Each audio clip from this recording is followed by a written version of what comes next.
فريد، لك سايران شبك، شو صار لك انت؟ ما فيك تسافر.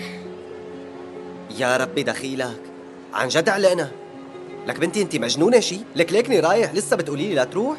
بعدين مو انت على طول كنتي تقولي لي حل عني وبعد عن طريقي؟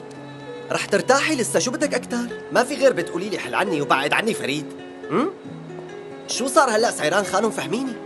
ما بدي اياك تروح، ولهيك ممنوع تروح، تمام؟ بهالبساطة. عن جد غريب والله، كتير مستغرب. انتي بتأمري يا مرتي، وحتى إذا بدك بحملك على ظهري من هون للبيت، شو رأيك؟ ها؟ لا انتي ولا عيلتك بتهموني بشي سايران. مليت من هالتصرفات تبعكن واستحقاركن إلي.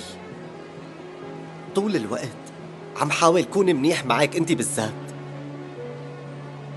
وعم حاول اعمل منيحة معكم. انا عن جد مليت سايران،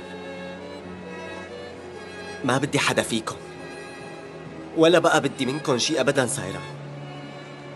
اعملوا يلي بدكن اياه.